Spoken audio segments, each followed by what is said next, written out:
There's a figure in your psyche who lies, cheats, mocks, and disobeys. He breaks rules, exposes hypocrisy, makes you laugh, and then makes you deeply uncomfortable. Carl Jung called him the trickster. You can find him everywhere. In the myths of Hermes, Loki, Coyote, and the Monkey King. Who makes fun of the king. In the comedian who dares say what no one else will. Even in your own self-sabotage. The part of you that ruins your best plans at the worst possible moment. The trickster is not rational. He's not moral, but he's not evil either. He's something older than logic, wiser than order, and, paradoxically, essential for transformation. In his essay on the psychology of the trickster figure, Jung explores this chaotic archetype that lives at the edge of civilization and at the center of your unconscious. He describes the trickster as half god, half animal, a liar and a fool, but also a bringer of fire. He creates confusion but also evolution. In short, he breaks what needs to be broken. The trickster is the shadow's clown mask. He doesn't just represent our hidden instincts, he laughs at them, he exaggerates them, and in doing so, he forces us to see what we would rather ignore. In this video, we'll dive into Jung's view of the trickster archetype. You'll learn why this figure appears in dreams, jokes, myths, and memes, and what he's trying to teach us. We'll explore how the trickster disrupts not to destroy, but to initiate. How he shows up in modern culture, and in your own inner conflicts.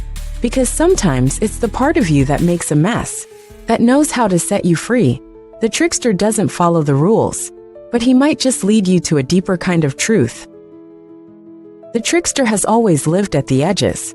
In mythology, he appears as Hermes, the Greek god who stole Apollo's cattle before he could even walk.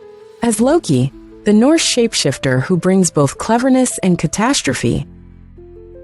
As Coyote in Native American tales, wise, foolish, cunning, and reckless.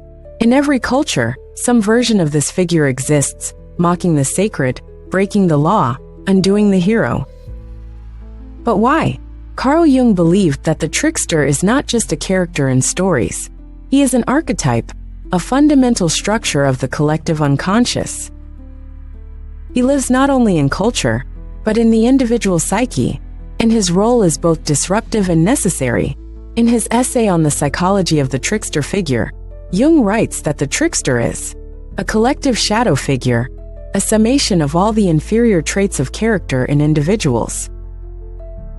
He is the primitive man within, the liar, the thief, the glutton, the defiler.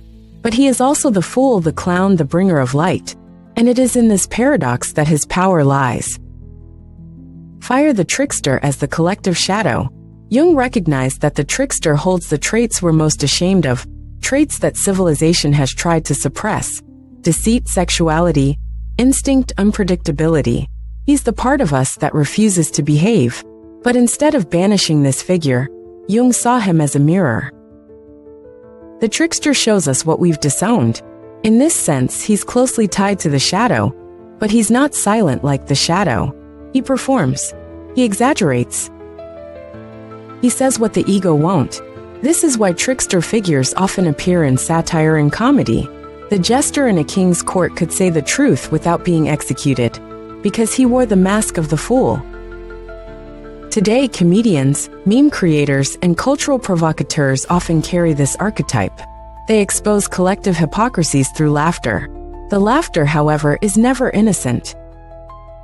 It cuts. It reveals. And that's the trickster's function. Cyclone the trickster as a catalyst for change. While most archetypes bring stability or structure, the hero, the wise old man, the great mother, the trickster destabilizes.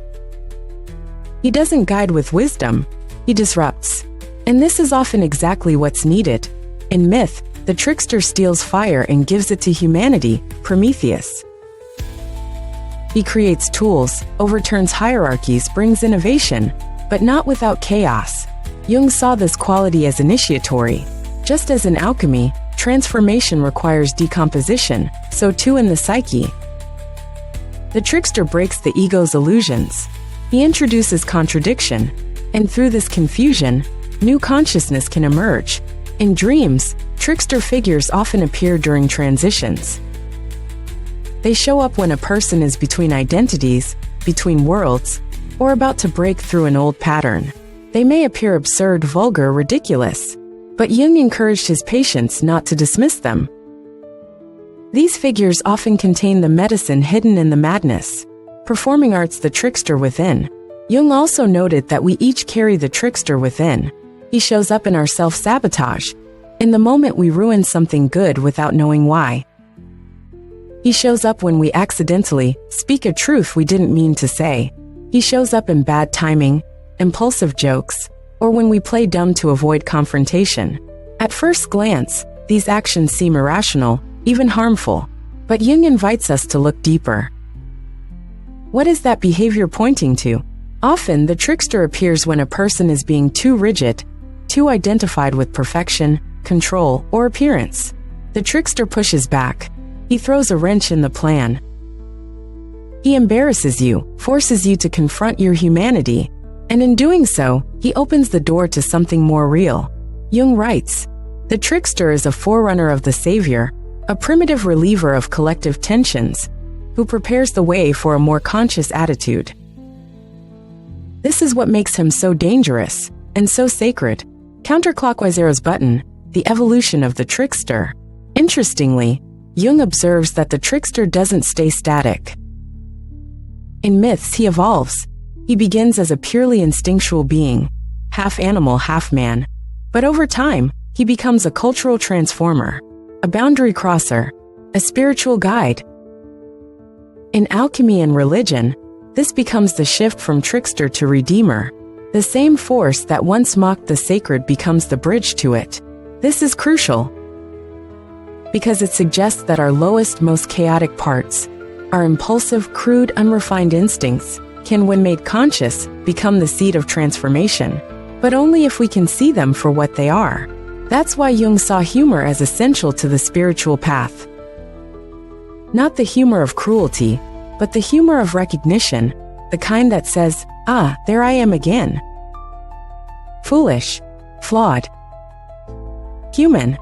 In that moment, we are no longer dominated by the trickster. We are in relationship with him, and we are free to evolve. The trickster isn't here to comfort you. He's here to expose you, to trip you up, to throw a banana peel under your ego, and laugh when you slip. But Carl Jung understood something most people miss, that laughter is sacred. And falling might be your first real step toward waking up. The trickster doesn't operate by logic or law. He doesn't play the role of the hero or the wise man. But without him, nothing changes. He is the chaos before creation, the mistake that reveals the pattern, the joke that lands harder than a sermon, and he lives in you.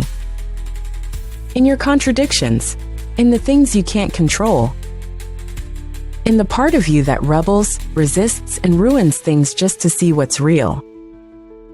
Jung didn't ask us to reject the trickster.